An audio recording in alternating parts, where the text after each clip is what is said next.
Na guys, good afternoon. Kauwi ko lang. Bilangin na natin kung magkano yung kinita natin sa biyahe sa tricycle guys. Yung gas ko pa nga pala umabot ng 120. Hindi kasi pare-parehas yung kita guys. Mayroong matumal, mayroong malakas. Ganun talaga ang buhay ng tricycle driver. Ito bilangin na natin. Hindi pa kabawas yung boundary nito guys. 1, 2, 3, 4, 5, 6, 7. So ito guys, 700 lahat ng kinita ko. So ang boundary nito 300, bawasan pa 1, 2, 3. Ito 300 boundary guys sa may-ari ng motor. Ang natitira sa akin guys, ito 400 lang. At least okay na guys, kasi half day lang naman, hindi naman straight yung biyahe ko. Sisimula lang ako alas 5 ng umaga, uwi lang ng alas 11 ng tanghali o di kaya alas 11:30. So ganun talaga guys ang buhay ng tricycle driver, kasi hindi mo naman alam na sa biyahe mo, para swerte yan lang talaga guys. Kung masipag ka talaga bumiyahe, sinuwerte ka, medyo maganda-ganda yung kita mo.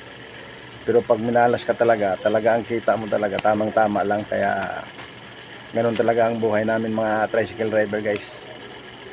So maraming salamat nga pala sa lahat ng mga followers at saka sumusuporta dito sa Facebook page ko na Benjo Pitalio guys ha.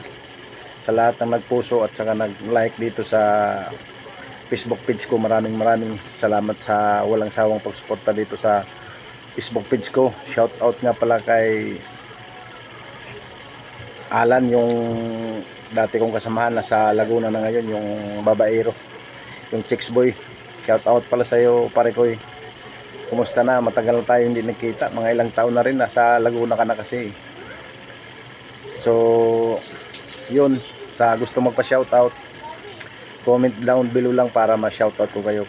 Para sa susunod na video natin, ma-shout out ko kayo. Huwag kayong mahiya, libre lang mag comment sa comment section, at saka sa paki-like nyo na lang din. Masaya na ako dyan sa like nyo at suporta dito sa Facebook page natin. Malay nyo, pag oras na magka-earnings tayo, mahagi tayo ng kita dito sa ating Facebook page, kahit man lang panload, kahit makasahod man lang tayo sa una. Kasi tinigilan ko, kasi matagal na panahon itong Facebook ko dapat noon pa kumita na ako talaga nito.